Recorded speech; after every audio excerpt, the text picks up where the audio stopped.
오늘 저에게 주신 말씀은 레위기 5장 14절에서 6장 7절까지입니다.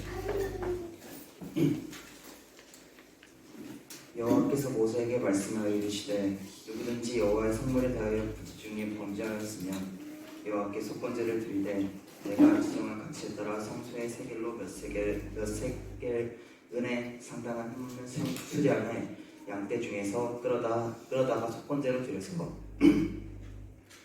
성물에 대한 잘못을 부성하되 그것에 5분의 1을 더하여 제사장에게 줄 것이요 제사장은 그 속건제 순양으로 그를 위하여 속지 않즉 그가 사함을 받으리라.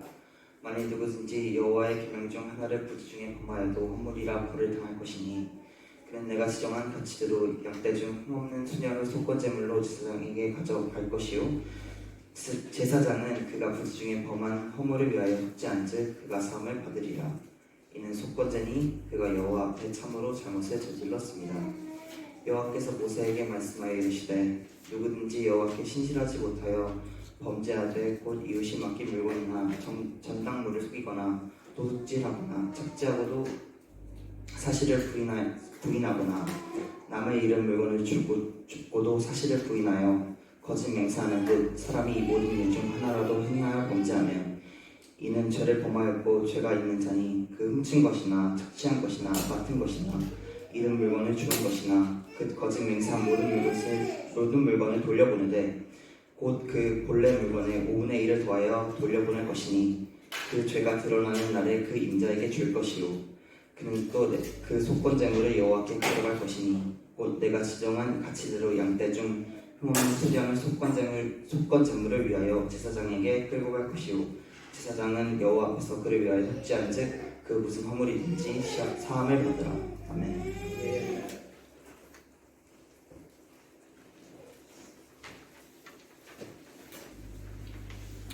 지난주에 저희들은 하나님의 은혜로 1주년 감사예배를 잘 마칠 수 있었습니다. 그 모든 것은 하나님의 은혜의 결과입니다. 물론 하나님께서 우리에게 은혜를 주셨지만 그 모든 상황들은 여러분들의 손과 발, 여러분들의 하나하나의 수고로 그 모든 것이 이루어졌습니다. 여러분 정말 한 해 동안 너무너무 수고 많으셨습니다. 정말 누가 보든 보지 않든 그 상황 가운데 자기가 처한 위치에서 최선을 다한 여러분들을 칭찬드리고 싶습니다. 이제 오늘 저희들은 또 다른 1년을 달려가야 할 첫 번째 그 자리에 서 있습니다. 설교를 시작하기 전에 제가 새로운 출발을 하면서 여러분과 꼭 함께 나누고 싶은 한 가지 말씀을 먼저 드리고 설교를 시작하겠습니다. 저희 교회는 아직 1년밖에 되지 않았기 때문에 모든 것이 부족합니다. 사람들의 눈으로 볼 때에는 허물투성이와 빈자리가 너무나 많이 있습니다. 그때 저희들이 가장 경계해야 될 것이 뭐냐 하면 허물이 보일 때에 서로 탓하지 않는 것입니다. 큰 교회가 무너지는 것은 결코 어떤 큰 문제 때문에 교회가 무너지지 않습니다. 교회가 무너지는 것은 아주 작은 사소한 말 한마디 때문에 교회는 무너지는 것입니다. 여러분께 당부드립니다. 지금 이 시간 여러분의 눈에 보기에 어떤 형편이나 사실들이 이해가 되지 않는다고 해서 함부로 판단하고 말하지 마시기 바랍니다. 혹시 그런 눈이 보이면 그럴 사정이 있겠지. 지금은 그럴 형편이겠지라고 봐주십시오. 여러분들이 보시기에 청년들이 막 열심히 생각보다 안 하는 느낌이다. 그럴 상황이겠지라고 그냥 이해해 주십시오. 믿고 기다려 주실 때에 스스로 깨닫게 되었을 때 교회는 온전하게 설 수 있는 것입니다. 우리가 잘못된 이러한 남 탓을 함으로 말미암아 교회는 병들고 균열이 되는 것입니다. 이 모든 것의 중심에는 교만이 마음속에 자리 잡고 있습니다. 교만을 다른 말로 말하면 잘못된 주인의식이라고 말할 수 있습니다. 우리는 교회 주인의식을 가져야 합니다. 그러나 교만한 마음으로 누군가를 탓하거나 누군가를 정죄하거나 누군가를 비난하는 상황 속에 이 말이 된다면 그것은 잘못된 상황인 것입니다. 그 마음속에는 오직 성령 하나님이 가득 차게 해달라고 우리는 기도해야 됩니다. 왜냐하면 성령 하나님이 그 마음속에 가득한 사람에게는 불평을 할 수가 없으며 지적도 하지 않고 상황을 그대로 바라볼 수 있는 마음이 생기기 때문입니다. 당부드립니다. 이제 새로운 첫 출발에 서 있습니다. 부족한 점이 많이 보일 겁니다. 이해해 주시고 기다려 주시고 기도해 주십시오. 그렇게 할 때에 우리 교회는 하나님이 원하는 방향으로 세워져 갈 것입니다. 혹시 여러분들은 저희 교회 이름이 무엇인지 아십니까? 당연히 알죠. 저희 교회는 은혜로 교회죠. 근데 원래 제가 개척할 때 저희 교회 이름은 은혜로 교회가 아니었습니다. 제가 코람데오 신학교 우리 여기 공부 편목과정 할 때에 목회학이라고 하는 과목이 있었습니다. 그 목회학이라고 하는 과목 가운데에 과제가 뭐였냐면, 만약에 당신이 교회를 개척한다면 그 교회 이름, 그 교회 목표, 그 교회 시스템 이런 것들은 어떤 것으로 할 것입니까? 라는 과제가 있었습니다. 저는 이제 그 과제를 하면서 제 교회 이름을 뭐라고 지었냐면 복음의 빚진 자 교회였습니다. 그래서 원래 저희 교회 이름은 복음의 빚진 자 교회가 될 뻔했는데 이름이 지금은 은혜로 교회로 바뀌었습니다. 제가 수업 시간에 이제 교회를 뭘로 하시겠습니까? 해서 발표를 하는데 저는 복음의 빚진 자 교회로 가겠습니다. 그랬더니 그 자리에 참석했던 사람들이 다 웃었습니다. 뭐 여러 가지 이유가 있었겠지만 저는 참 좋았는데 그분들의 듣기에는 좀 독특한 이름이 아니었나 그런 생각을 합니다. 아무튼 저희 교회 이름은 지금 은혜로 교회라는 좋은 이름을 갖게 되었고, 제가 왜 갑자기 이 얘기를 꺼냈냐면 오늘 저희들이 살펴볼 내용 가운데에 빚진 자와 관련된 내용이 있기 때문입니다. 저는 늘 마음속에 신학을 하면서 혹은 신앙생활을 하면서 마음속에 들었던 것이 이 복음에 빚진 것을 어떻게 갚아야 하나, 그 마음이 늘 제 마음속에 있었던 것 같습니다. 오늘 저희들이 함께 살펴볼 설교의 내용은 5대 제사 가운데에 마지막 5번째 제사인 속건제라고 하는 제사입니다. 오늘 준서경제가 읽는 가운데에 속건제물, 속건제라는 내용이 굉장히 많이 나왔는데 이 속건제에서 건자에 해당하는 것은 한자어로 허물 건자를 씁니다. 그래서 속건제, 사람들에게 이것이 무슨 제사입니까? 물으면은 허물을 발견했을 때에 사하기 원해서 드리는 제사가 속건제다. 보통 사람들은 그렇게 말을 하고 그렇게 가르쳐 왔습니다. 틀린 내용은 아닙니다. 틀린 내용은 아니지만 이것이 진짜 속건제의 의미를 다 포함하고 있다. 그렇게 하기에는 조금 부족한 모습이 있습니다. 일단 먼저 속건제라고 하는 이 단어의 히브리어는 아샴입니다. 아샴이라는 그 단어 자체의 뜻은 위반, 죄, 범죄 이런 뜻입니다. 그래서 이것을 영어로 기록해 놓은 영어 성경을 보면 대부분 다 guilt라고 되어 있습니다. 어떤 성경에는 offense라고 되어 있기도 합니다. 그래서 속건제를 영어로 하면 guilt offering 이렇게 말을 합니다. 그런데 많은 성경학자들은 레위기를 직접 깊이 다룬 사람들은 이 이름을 별로 좋아하지 않습니다.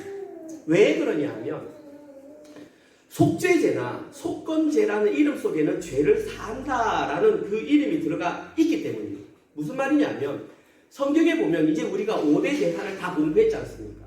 그 5대 제사 한번 볼까요? 첫 번째 번제, 소제, 화목제, 속죄제, 속건제 이 5가지 제사에서는 기본적으로 학자들은 죄를 사하는 이 의미가 있다라고 생각을 합니다.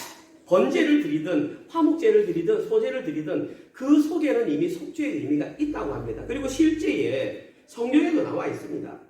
레위기 1장 4절 한번 보십시오. 화면을 보시면 그는 번제물의 머리에 안수할지니 그를 위하여 기쁘게 받으심이 되어 그를 위하여 속죄가 될 것이라.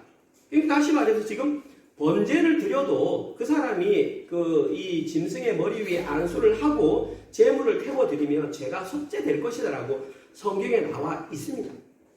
물론 소제도 마찬가지고 화목제도 마찬가지입니다. 각각의 제사의 특징이 있긴 하지만 그 제사 성경학자들은 대체적으로 모든 제사에 죄를 속하는 기능이 있다는 것입니다. 그런데 속건제 혹은 속죄제 그러니까 마치 그 2가지 제사에만 죄를 사하는 어떤 의미가 있는 것처럼 하기 때문에 조금 완벽하게 일치하지는 않는다. 그래서 성경학자들이 이 제사는 우리는 배상제로 부르자. 어떤 것을 잘못했을 때에 이 배상이라고 하는 단어에는 빚을 갚는다라는 의미가 내포되어 있습니다. 이것이 중요합니다. 그래서 속건제 할 때는 하나님이든 사람에게든 어떤 빚을 졌는데 그 빚을 갚는 개념이다. 그렇게 보면 속건제의 의미가 좀 많이 포괄된다고 볼 수 있습니다. 그래서 저는 오늘 설교 제목이 빚진 자들의 제사, 속건제. 저희들은 오늘 본문을 통해서 이 빚진 자로 살아가면 자들이 드리는 제사의 특징 3가지를 살펴볼 것입니다. 그 특징 3가지를 살펴보면서 복음의 빚진 자인 우리가 이 땅을 살아갈 때에는 어떤 제사를 드려야 하는지를 한번 살펴봐야 할 것입니다. 본론에 들어가기 앞서서 여러분의 이해를 좀 돕기 위해서 레위기라고 하는 성경에 대해서 간략하게 한번 설명드리겠습니다. 여러분 보십시오. 성경을 한번 1독 이상 한 사람들은 레위기, 그러면 첫 번째 드는 느낌이 뭐냐 하면 어렵다. 이제 레위기를 예를 들어서 저희들처럼 매일 성경을 묵상해야 된다. 그러면 첫 번째 드는 마음이 죽었구나. 레위기 자체가 부정적이고 한번 성경을 1독 이상 해본 사람은, 레위기 전체를 읽어본 사람은 무슨 말인지 모르겠다. 구약시대에 드리던 제사 제도와 그들이 살아가는 삶의 방식을 우리가 왜 배워야 되느냐라는 의문이 드는 책이 바로 레위기입니다. 근데 제가 결론부터 말씀드리면 레위기는 어려운 책이 아닙니다. 그리고 레위기는 그 레위인들만을 기록한 책이 아닙니다. 제목이 레위기 이렇게 적혀나니까 마치 레위 사람들이 알아야 되는 책처럼 들리는데 그렇지 않습니다. 이 레위기는 전체 이스라엘, 지금으로 말하면 하나님 나라의 백성들인 저와 여러분들이 알아야 될 그 책이 망라된 것이 바로 레위기입니다. 심지어 이 레위기라고 하는 이름 자체도 원래 성경 이름이 아닙니다. 모세오경이 창세기, 출애굽기, 레위기, 민수기, 신명기이지 않습니까? 그런데 이 모세오경의 원래 제목이 뭐냐 하면 히브리어 첫 글자가 제목입니다. 그래서 이 레위기라고 하는 이 책의 히브리어 첫 글자는 와이크라 혹은 바이크라. 그 뜻이 뭐냐 하면 그가 부르셨다. 그러니까 레위기의 첫 번째 책 제목이 뭐냐? 만약에 정확하게 말한다면 그가 부르셨다가 책 제목입니다. 하나님께서 그의 백성을 부르셔서 그와 가까이 있기를 원하는 의미로 지은 책이 바로 레위기라는 것입니다. 그래서 레위기 어려운데요. 목사님 하나만 딱 가르쳐 주세요. 그러면은 레위기서 11장 45절만 기억하면 됩니다. 레위기서 11장 45절. 나는 너희의 하나님이 되려고 너희를 애굽 땅에서 인도하여 불러낸 여호와라. 내가 거룩하니 너희도 거룩할지어다. 이게 레위기입니다. 내가 너희 불러냈는데 나 하나님이 거룩한 존재야. 그러니까 너희들이 내 백성이라면 너희들도 거룩해야 돼. 됐죠? 이게 끝입니다. 레위기는 어려운 책 아닙니다. 나 제사 제도 하나도 모르는데요. 몰라도 됩니다. 하나님이 거룩하니 우리도 거룩해야 되겠구나. 이게 알면 레위기를 다 안 겁니다. 앞으로 한 달 동안 여러분 계속 레위기를 묵상하실 텐데 어렵구나 생각하지 마시고 하나님이 거룩하니 우리도 거룩해야 되겠구나 라는 생각으로 레위기 묵상하시면 쉽게 레위기 정복할 수 있습니다. 그런데 여러분 보십시오. 죄인인 인간이 하나님께 가까이 나아가기 위해서 장애물이 있습니다. 이게 뭐죠? 죄죠. 그래서 레위기 1장 1절에서 처음 등장한 게 뭐부터 등장했습니까? 번제부터 되었죠. 5대 제사가 가장 먼저 등장한 이유는 너희들은 죄의 문제를 해결하지 않고는 하나님 거룩한 존재인 나에게 올 수 없기 때문에 죄의 문제를 해결하는 방법을 먼저 제시해 줬기 때문에 제 앞에 그 제사 5가지 제사가 지금 기록되어 있는 것입니다. 이제 어제 본문 오늘까지 이제 5대 제사가 다 끝났습니다. 이제 오늘부터는 제사장의 위임식이 이제 기록되어 있습니다. 그 이유는 법들이 기록돼요. 어떻게 살아야 되는지, 하나님이 거룩하니 우리도 거룩한 걸 인정한 사람이 어떻게 하면 거룩해지는지 그 내용이 레위기에 기록되어 있습니다. 오늘은 5가지 제사 가운데에 마지막 5번째 제사인 속건제, 다시 말해서 배상제, 빚을 갚는다라는 개념의 이 빚진 자들이 드리는 제사의 3가지 특징 한번 살펴보겠습니다. 주부에 보시면 나와 있습니다. 첫 번째 기록된 이 독특한 내용의 특징은 다른 제사와는 다르게 제물을 드릴 때에 돈으로 환산하여 드린다는 것입니다. 번제, 소제, 화목제, 속죄제에서는 이런 돈에 대한 언급이 없었습니다. 그런데 유독 이 속건 속건제를 드릴 때만 돈으로 환산하여 드리라고 되어 있습니다. 오늘 본문 5장 15절 16절 내용입니다. 누구든지 여호와의 성물에 대하여 부지 중에 범죄하였으면 여호와께 속건제를 드리되 네가 지정한 가치를 따라 성소의 세겔로 몇 세겔 은에 상당한 흠 없는 수량을 양떼 중에서 끌어다가 속건제로 드려서 6절 앞부분 성물에 대한 잘못을 보상하되, 여기까지가 첫 번째 내용입니다. 여기서 저희들이 내용을 알기 전에 먼저 알아야 되는 것이 성물이 무엇인가라는 겁니다. 이 성물이라고 하는 단어 한국말을 그대로 번역하면 거룩한 물건입니다. 성물. 이것을 히브리어로 말하면 코데시라고 합니다. 이 코데시라고 하는 뜻은 분리된, 거룩한, 신성한 이런 뜻입니다. 그런데 오늘 본문에는 이것이 복수로 사용되어 있기 때문에 우리는 복수로 번역을 해야 됩니다. 그러면은 분리된 것들, 거룩한 것들, 신성한 것들이 성물이라는 것입니다. 이게 무슨 말이냐면 오늘 본문에 기록된 이 성물은 세상 것과는 확실하게 구별된 물건들, 내가 가지고 있을 때는 보십시오. 일반 물건이었습니다. 이 마이크가 제가 사용할 때 제 물건이었는데 이 마이크를 하나님께 드리는 순간 이 마이크가 성물이 되었다는 것입니다. 그러니까 이 자체에는 거룩함과 거룩하지 않은 기준이 없어요. 누구에게 속했느냐에 따라서 이것이 거룩해진다는 것이 이것입니다. 예를 들어서 구약시대에 예를 든다면 어떤 사람이 제사를 드리기 위해서 그 제사 제물을 가지고 왔습니다. 그 손에 있을 때는 자기 것이지만 제사장을 통해서 하나님께 드렸을 때는 이제 성물이 된 겁니다. 어떤 사람이 곡식을, 농사를 지었습니다. 첫 소산이 익었습니다. 그것을 하나님께 드리는 순간 성물이 되고, 양이 새끼를 낳았습니다. 그 새끼를 하나님께 갖다 드리면 성물이 되고, 또 직장생활하는 사람이 수입이 생겨서 11조를 하나님께 올려드렸습니다. 이 모든 것이 다 하나님 앞에는 성물이 된다는 사실입니다. 그런데 오늘 본문에 보면 어떤 사람이 하나님께 신실하지 못하여, 원문에는 나와 있는데 지금 우리 본문에는 빠져 있습니다. 하나님께 신실하지 못하여 부지 중에, 자기가 알지 못하는 중에 성물에 대해서 범죄를 저질렀다고 했습니다. 오늘 본문에는 어떤 범죄인지 안 나오기 때문에 저도 모르고 여러분들도 모릅니다. 그런데 제가 상상해 봅니다. 과연 어떤 범죄를 저질렀을까? 아마 이런 거 아니겠습니까? 하나님께 예물을 드렸는데, 양을 드렸는데 나는 온전한 양인 줄 알았는데 봤더니 어딘가 흠이 있는 양이었어. 그러면 성물이, 이게 이제 부지 중에 죄를 지은 거잖아요.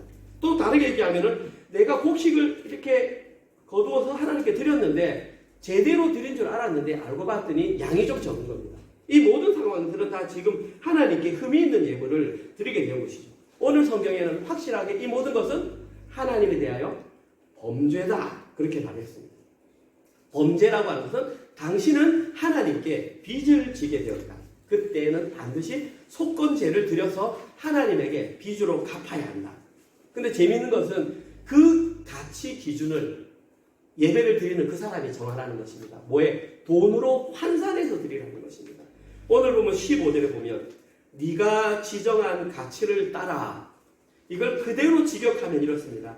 너의 견적으로, 우리가 어떤 사업체를 운영한다든지 아니면 일을 하는 사람들이 어떤 장소에 가서 이거 얼마예요? 그러면 평소에 내가 시간당 얼마를 계산해서 이거 얼마면 됩니다 라고 견적을 내듯이 지금 내가 하나님께 범죄를 했는데 내가 견적을 내는 겁니다. 그래서 그 당시 시세와 상황에 맞춰서 이거는 성소의 세겔로 얼마입니다. 그러면 그 가치에 해당하는 수량을 사가지고 와서 속건제로 드리라는 것입니다. 만약에 어떤 사람이 큰 잘못을 했다. 그러면 거기에 해당하는 수장을 큰 걸 사가지고 와야 되고요. 그냥 경미한 것이다. 그러면 작은 수장을 사와서 그 가치에 상응하는 대로 드리면 된다는 것입니다. 핵심은 근데 이것입니다. 왜 하나님께서 과연 나머지 4개 제사에는 언급 안 했는데 유독 이 속건제를 드릴 때에만 돈으로 환산하여 드려야 한다고 말을 했는가 하는 것이 이 첫 번째 사항의 가장 중요한 핵심입니다. 이것을 깨달아야 됩니다. 저는 여기에 놀라운 비밀이 숨어 있다고 생각합니다. 물론 제가 여기서 말하는 놀라운 비밀은 똑같습니다. 예수 그리스도입니다. 저는 힌트가 16절 초반부에 아까 읽었던 부분에 있다고 생각합니다. 16절 전반부에 보면은 성물에 대한 잘못을 보상하되 그랬습니다. 이 보상하되라고 하는 단어가 샬람입니다. 우리말로 번역하면 완전하다, 완성하다, 온전하다. 그래서 실제로 이스라엘 사람들은 이 단어를 어디에 썼냐 하면 관계가 회복되거나 약속을 이행하거나 누군가에게 배상을 하거나 싸웠을 때 화해하거나 전쟁했을 때에 평화 조약을 맺었을 때 이 단어를 사용합니다. 자, 제가 지금 읽으면서 여러분들이 다 느끼셨을 것입니다. 이 모든 것들이 여기에 기록된 배상들이 제대로 이루어질 때만 샬롬의 상태가 이루어지는 것입니다. 아까 보상하다라는 단어는 샬람, 지금 제가 평화가 이루어졌다 할 때는 샬롬, 같은 의미입니다. 결국은 완전한 평화, 샬롬이 이루어지기 위해서는 어떤 존재 힘이 필요하다는 것입니다. 죄인인 우리는 그 역할을 할 수 없다는 사실입니다. 왜냐하면 우리에게 죄가 있기 때문에. 이 모든 것을 성경이 증거하고 있습니다. 우리에게 진정한 샬롬이 선포될 수 있는 것은 오직 예수 그리스도의 대속에 의해서만 가능하다는 것입니다. 다시 말해서 예수 그리스도의 십자가 보혈을 의지할 때에만 온전한 샬롬, 평화가 선포되는 것입니다. 예수님께서는 성육신하셔서 자기의 몸을 그대로 값으로 환산하여 자기의 몸으로 환산했다는 것은 이 세상 어떤 가치로도 비교할 수 없는 귀중하고 어마어마한 가치로 자기 자신을 속건제를 드림으로 말미암아 이 땅 가운데 평화가 임했음을 우리에게 알려주는 내용이 바로 돈으로 환산한 것을 우리에게 알려주는 것입니다. 잊지 말라는 것입니다. 너희들의 구원이 얼마나 어마어마한 가치로 이루어졌는지를 잊지 말라는 것입니다. 학생들이 질문할 수 있습니다. 목사님, 우리 은혜로 구원받았잖아요. 우리는 전적인 하나님의 은혜로 구원받았으니까 그것은 어떻게 값으로 계산할 수 없는 거 아닌가요? 좀 더 심하게 얘기하면 우리의 구원은 공짜가 아닌가요? 라고 질문하는 분들이 계실 수 있습니다. Never. 우리의 구원은 절대 공짜가 아닙니다. 우리의 구원은 예수 그리스도의 자기 자신의 몸을 십자가에서 보혈의 대가로 지불한 것입니다. 돈으로 환산할 수 없는 어마어마한 가치를 지불함으로 말미암아 우리가 평화를 누리게 된 것입니다. 저희들의 구원은 세상의 어떤 가치와 비교할 수 없는 큰 가치를 두고 우리는 구원을 받았습니다. 그러니까 저희들은 절대로 우리의 구원은 공짜로 이루어졌다고 생각하시면 안 됩니다. 우리는 값으로 환산할 수 없는 어마어마한 예수 그리스도의 자신의 몸, 그 값을 피값으로 지불하고 우리는 구원받았음을 잊으시면 안 되는 것입니다. 속건제와 관련하여 두 번째 독특한 내용은 속건제에 해당하는 여기 많은 죄들이 기록되어 있는데 이 죄들은 의도적 악의를 가지고 지은 죄가 아니라는 사실입니다. 이것은 다시 두 가지로 세분화되는데 첫 번째 경우가 뭐냐 하면 의도적인 악의가 아니지만 자기 스스로 죄 짓는지 모르고 지은 죄, 이것이 첫 번째 경우입니다. 오늘 본문 5장 17절에서 19절에 기록되어 있습니다. 여기서 가장 중요한 단어는 부지중해라고 하는 단어입니다. 만일 누구든지 여호와의 계명 중 하나를 부지중해 알지 못하는 중에 범하여도 허물이라 죄라 벌을 당할 것이니 그는 네가 지정한 가치대로 양떼 중에서 흠없는 수장을 속건 제물로 제사장에로 가져갈 것이요 제사장은 그가 부지중해 알지 못한 중에 범죄한 허물을 위하여 속지 않은즉 그가 사함을 받으리라. 이는 속건제니 그가 여호와 앞에 참으로 강조하는 것입니다. 진짜로 그가 모르고 지었다 할지라도 그는 죄를 지은 것이다. 이렇게 지금 말하고 있습니다. 여기에 기록된 부지중해라는 것을 원어 그대로 직역하면 주어가 있습니다. 그는 알지 못하였다. 변명하지 말라는 것입니다. 나 모르고 지었어요. 모르고 지었어. 상관없다라는 것입니다. 오늘 본문에는 참으로 그가 죄를 지었구나. 알아채고 지었던 못 알아채고 지었던 여호와의 성물이든 그 어떤 것이든 죄를 지었으면 그것은 분명한 죄라는 사실입니다. 나중에 자신의 잘못을 깨닫게 되었을 때는 반드시 그 가치를 시세에 맞게 환산해서 성소의 세겔로 흠없는 수장을 사서 속건 제사를 드려야만 그 죄가 사해진다는 것입니다. 모르고 지었다고 변명하지 말라는 얘기입니다. 많이 있습니다. 두 번째 경우가 뭐냐 하면 그것이 죄인 줄 알았습니다. 그런데 악한 의도가 없이 인간의 연약함으로 죄를 지었을 때에도 나중에 깨닫게 되었으면 그것을 속건제로 드려야 한다는 것입니다. 이게 뭐냐면 본능에 충실한 경우입니다. 모르고 지을 수가 없습니다. 이건 알고 짓습니다. 그런데 연약한 겁니다. 이 인간의 이 연약한 본능 때문에 참 굴복해서 지었던 이 죄.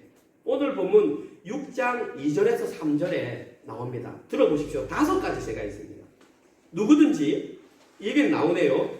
여호와께 신실하지 못하여 범죄하되, 첫 번째, 곧 이웃이 맡긴 물건을 그 밑에 줄에 보면 부인한 경우. 두 번째, 전당물을 속여서 부인한 경우.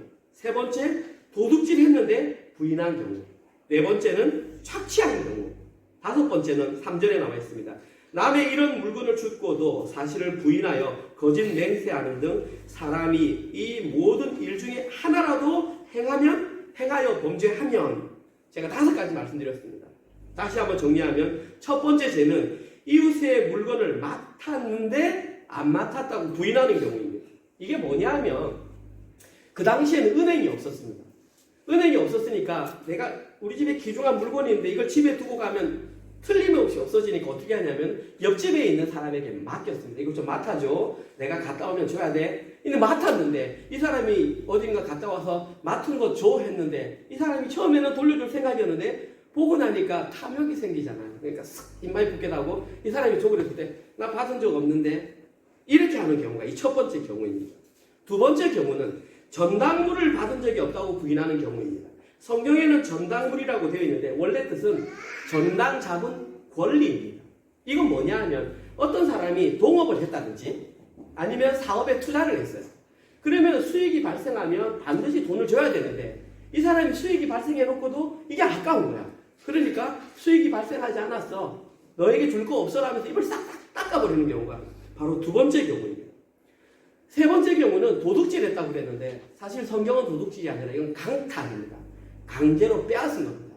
그런데 여러 사람이 동시에 가서 빼앗다 보니까 그 빼앗긴 사람이 누구인지 명확하게 모를 때 지적하지 못하니까 나 네 거 가져간 적 없는데 라고 말하는 경우입니다. 네 번째 경우는 남의 물건이나 돈을 억압하여 착취한 경우입니다. 가장 대표적인 것이 노동자로 일하러 갔을 때입니다. 어떤 사람이 사업체를 운영하거나 농장을 운영해서 일하러 갔는데 이 사람이 보니까 일을 잘하는데 이게 수입이 많이 안 생기니까 월급을 의도적으로 차감시켜버린 경우입니다. 그래서 나에게 주세요라고 했는데 고용주가 이거밖에 없어 라고 말하는 경우가 여기에 해당됩니다. 마지막 다섯 번째는 물건을 잃어버렸으면 그 당시 율법에는 잃어버린 사람을 도와서 직접 찾아주는 것이 율법입니다. 그런데 이 사람은 찾아주기는커녕 이게 저 사람 건지 딱 아는데 내가 딱 잡았어. 근데 탐나는 거야. 싹 입마에 포켓하고 나서 난 이거 가진 적 없어. 부인할 뿐만 아니라 나 하나님께 맹세할 수 있어 라고 맹세까지 했던 이 죄까지, 이 5가지 경우를 지금 우리에게 알려주고 있습니다. 한번 보십시오. 지금 여기에 기록된 이 5가지의 죄는 틀림없이 악입니다. 그런데 오늘 본문은 이 악에 악한 의도가 없이 인간의 연약함으로 지었던 이유로 인하여 여기에 대해서 죄를 해결할 수 있는, 갚기만 하면 해결할 수 있는 방법을 주었습니다. 이게 참으로 저는 이 본문을 생각하면서 이런 생각을 한번 해봤습니다. 참 우리 하나님 정말 좋으신 분이구나. 우리가 생각할 때에 사실 아무리 인간의 연약함으로 악한 의도가 없이 죄를 지었다 할지라도 잘못한 거에 대해서는 하나님께서 처벌을 강력하게 하시는 것이 우리가 생각하는 목적이었는데 하나님께서는 어떻게든 용서해 주시려고 나중에 뒤에 나오지만 20% 더 붙여서 그에게 주면 용서가 되니까 어떠한 방법이든지 용서해 주시려고 꼬투리를 잡지 않으려고 하는 그 하나님의 마음이 기록되어 있습니다. 그렇다고 하여 여러분들이 잊으시면 안 됩니다.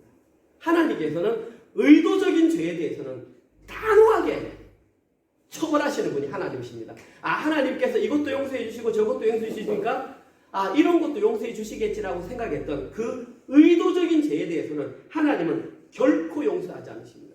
그 의도적인 죄를 예수님은 뭐라고 말씀하셨냐 하면 성령을 회방하는 죄라고 했습니다. 마태복음 3장 28절과 29절에 되어 있습니다. 보십시오. 하나님을 내가 진실로 너희에게 이르노니 사람의 모든 죄와 모독하는 일은 사심을 얻되 연약하여서 악한 의도가 없이 했던 이것은 다 용서를 얻을 수 있습니다. 누구든지 성령을 모독하는 자는, 악한 의도로 하나님께 대적하는 자는 영원히 사하심을 얻지 못하고 영원한 죄가 되느니라. 하나님께서는 우리의 연약함으로 지었던 모든 죄를 다 용서해 주는 의향이 있으십니다. 그런데 악한 의도, 하나님을 대적하는 의도로 지었던 죄는 성령 회방죄라고 해서 결코 용서하지 않으시겠다라고 아주 단호하게 발표하셨습니다. 여러분들이 여기에 대한 명확한 지식을 가지고 가셔야 됩니다. 한 가지 예를 들어드릴까요? 여러 가지 예를 있습니다. 제가 3가지, 4가지 했는데 시간이 많이 가기 때문에 가장 비근한 예 한 가지만 들어보겠습니다. 사도행전 5장 이하에 보면 아나니아와 삽비라라고 하는 사람이 나옵니다. 여러분들은 아실 겁니다. 아나니아와 삽비라가 사도행전 초반부에 나온다는 것은, 사도행전 초반부에 나온다는 것은 사도행전 2장에서 성령 강림 사건 때에 이들이 거기에 함께 있었을 가능성이 아주 높습니다. 보십시오, 여러분. 사도행전 성령 강림 사건 때에 그들에게 일어난 사건, 방언을 했고요, 치유를 했고요, 이적과 기사를 행했던 자들이 그 사람들이었습니다. 아마 아나니아와 삽비라도 그 중에 한 사람이 아니었을까 추측을 해봅니다. 그런데 갑자기 바나바라고 하는 사람이 나타났습니다. 이 바나바라고 하는 사람은 유대인이었는데 원래는 구브로 섬입니다. 사도 바울이 전도하러 갔던 그 구브로 섬 출신이었는데 성령 충만을 받고 하나님께 헌신하고자 원했던 겁니다. 이 사람이 했던 헌신이 뭐냐면 구브로에 있던 자기 땅을 다 팔아가지고, 왜냐하면 하나님의 곳으로 생각했기 때문에 사도들의 발 앞에 딱 갖다 놨습니다. 사람들이 깜짝 놀란 겁니다. 어떻게 이런 일이 있을 수 있지? 그 모습을 아나니아가 삽비라가 본 겁니다. 뭐야? 그전에는 우리가 야 믿음 좋다, 백성의 지도자다 막 이런 칭송을 받았는데 어느 순간부터 그 시선이 아나니아와 삽비라에서 바나바로 옮겨져 버린 겁니다. 오? 충격을 받은 거죠. 그러면서 집에 가서 얘기를 하는 거죠. 아나니아와 삽비라에게 여보 우리도 이거 팔아야 되는 거 아니야? 우리도 그래도 나름대로 지도자잖아. 오케이. 그럼 팔자 해서 기도하고 팔았습니다. 딱 팔았는데 팔고 나서 보니까 생각보다 돈이 어마어마한 겁니다. 어이구, 이거 다 팔면 우리 어떡하지? 우리 미래 어떻게 되지? 아, 이거 우리가 생각을 좀 잘못했나 보다. 다시 한번 생각해보자. 자, 그럼 이렇게 하죠. 일부는 우리가 사도들 발 앞에 내려놓고 일부는 우리의 노후 자금으로 쓰자. 대신에 일부를 전부라고 속이자. 이렇게 결정을 내렸던 것입니다. 이것이 그들의 착오입니다. 그들은 차라리 드리지 않았을 때는 하나님 앞에 그런 심판을 받지 않았습니다. 그냥 아까 말했지만 자기 손에 있을 때는 자기 것입니다. 근데 하나님께 드리는 순간 성물이 되었는데 그 성물을 드릴 때에 아까운 생각이, 물질에 대한 생각이 드는 순간 사탄이 그들 마음에 들어가서 그들이 성령을 해방하는 죄를 짓고 말았던 사실입니다. 이 사실을 알았던 베드로는 아나니아에게 이렇게 말을 했습니다. 사도행전 5장 3절과 4절입니다. 베드로가 이르되 아나니아야, 어찌하여 사탄이 네 마음에 가득하여 내가 성령을 속이고 땅값 얼마를 감추었느냐? 땅이 그대로 있을 때에는 네 땅이 아니더냐? 바치기 전에는 네 소유가 아니잖아. 판 외에는 네 마음대로 할 수 없더냐? 하나님께 드릴 수 없었더냐? 어찌하여 이 일을 네 마음에 두었느냐? 성령을 속였느냐? 이는 사람에게 거짓말한 것이 아니요 하나님께. 여러분 가운데 생각할 수 있습니다. 차라리 바치지 말걸. 예, 믿음이 없으면 바치지 말걸 그랬어요. 믿음이 없는데 믿음이 있는 신용한다고 그것을 마치 믿음이 있는 양 전체를 다를 바치는 양, 그것은 하나님을 속이는 행위라는 것입니다. 이것이 바로 성령을 회방하는 죄입니다. 자, 보십시오. 이들의 마음속에, 아나니아와 삽비라의 마음속에 하나님과 견주는 존재로 무엇이 들어갔습니까? 물질이 들어갔습니다. 여러분, 하나님은 천지 만물의 주인이십니다. 쉽게 얘기할까요? 하나님은 부자입니다. 하나님은 이 우주 만물에 있는 모든 재산이 다 하나님의 것입니다. 거기에 여러분들이 돈 100불 더 얻는다고 해서 하나님 부자 되는 거 아니고요. 여러분들이 힘써서 1000불 더 얻는다고 해서 하나님 부자 되는 거 아닙니다. 하나님은 여러분의 중심을 보시는 것입니다. 네가 진짜로 나를 사랑하니? 그런데 세상 사람들이 가장 사랑하는 게 물질이잖아. 그것을 한번 나를 증명해 볼 수 없겠니? 라고 하는 것이 헌금입니다. 다시 말씀드리지만 드릴 믿음이 없으면 그냥 안 드리는 게 좋습니다. 드리고 나서 시험 들지 마십시오. 하나님, 정말 이 천지 만물의 주인입니다. 물질의 주인은 하나님입니다. 그런데 아나니아와 삽비라는 이 물질을 드리는 것이 아까워서 성령을 속이고 말았습니다. 결과로 아나니아와 삽비라는 그 즉시 베드로의 말이 떨어지자마자 죽임을 당했습니다. 3시간 뒤에 삽비라가 막 쫓아왔습니다. 베드로가 물었습니다. 이것이 전부 다냐? 아이 그럼요, 전부 다죠. 순간 죽여버렸습니다. 하나님이 잔인한 분이십니까? 하나님은 아까 말씀드렸지만 여러분들이 의도적으로 짓지 않은 죄를 용서해 주시기 위해서 노력하시는 분이 하나님이십니다. 그러나 하나님을 대적하는, 다시 말해서 하나님보다 더 사랑하는 것이 의도적으로 속이는 것이 드러났을 때에는 결코 넘어가지 않습니다. 마태복음 6장 24절 한 사람이 두 주인을 섬기지 못할 것이니 혹 이를 미워하고 저를 사랑하거나 혹 이를 중여기고 저를 경히 여기니라. 너희가 하나님과 재물을 겸하여 섬기지 못할 것입니다. 오늘 본문에 기록된 속건제와 관련된 세 번째 독특한 내용은 하나님께 용서를 구할 뿐만 아니라 여러분이 잘못한 그 피해 당사자에게도 반드시 용서를 구해야 한다고 속건제는 말하고 있습니다. 오늘 보면 6장 5절입니다. 그 거짓 맹세한 모든 물건을, 여기서 중요한 단어는 돌려보내되입니다. 곧 그 본래 물건의 5분의 1을 더하여 돌려보낼 것이니 그 죄가 드러나는 날에 그 임자에게 줄 것이니. 여기에 보면 돌려보내다라는 단어가 지금 2번 나옵니다. 위에 돌려보내다, 아래 돌려보낼 것이니. 근데 중요한 건 한글로는 똑같은데 원어로는 다릅니다. 두 번째 돌려보낼 것이니 이 단어가 아까 앞에 살펴본 보상하다, 샬람입니다. 오늘 제가 살펴볼 내용은 앞에 있는 돌려보내되라고 하는 단어입니다. 이 돌려보내되라고 하는 히브리어 원어는 슈브입니다. 이제 저랑 같이 1년 정도 계신 분들은 슈브가 뭔지 알 겁니다. 회개하다, 돌이키다, 되돌리다 할 때 슈브라는 단어를 씁니다. 그래서 오늘 본문에는 되돌려주다라는 의미를 썼습니다. 중요한 것은 이 단어가 있는 위치입니다. 한번 보십시오. 한글 성경에는 5절에 기록되어 있지 않습니까? 원어 성경에는 4절에 있습니다. 4절 어디 있냐면, 이 위치가 어디 있냐면 4절에 보면 죄가 있는 것이 있는 잔이 이 단어 뒤에 바로 붙어 있습니다. 다시 말해서 죄가 있는 잔이 밝혀지는 순간 즉시 돌려보내라는 것입니다. 밝혀졌는데 우물쭈물하지 말라는 얘기입니다. 이 순간만 모면하면 인간은 너무나 연약한 존재이기 때문에 아깝다는 사실입니다. 지금은 돌려줘야 될 마음이 생겼는데 조금 이따 돌려줘야 되면 금방 이것이 굳어져가지고 못 돌려준다는 사실입니다. 깨닫는 즉시 돌려주라는 것입니다. 뿐만 아니라 거기에 20%를 더해서 돌려주라고. 왜 20%라고 기록했을까요? 원금만 돌려줘도 사실은 되는데 왜 20%? 저는 이렇게 생각했습니다. 죄의 용서는 저절로 이루어지는 것이 아니구나. 반드시 죄를 지은 그 사람이 애를 쓰고 노력해야만 그 죄의 용서가 온전히 성취되는구나. 저는 그렇게 생각했습니다. 죄를 지었으면 하나님께 양을 잡아서 속건제를 드려야 합니다. 뿐만 아니라 내가 손해를 입힌 그 사람에게는 반드시 찾아가서 20%를 더하는 노력과 애를 써서 용서를 구하라는 사실입니다. 그렇게 할 때에 속건제가 온전히 이루어진다는 사실. 제가 몇 개월 전에 설교하면서 밀양이라는 그런 영화의 내용을 간략하게 소개시켜 드린 적이 있습니다. 그때에 신혜라고 하는 여인이 돈도 없으면서 밀양이 남편 고향에 내려와서 돈 있는 척 장사로 다니다가 그 응변학원 원장의 눈에 띄어가지고 아들이 납치당해서 죽임을 당했지 않습니까?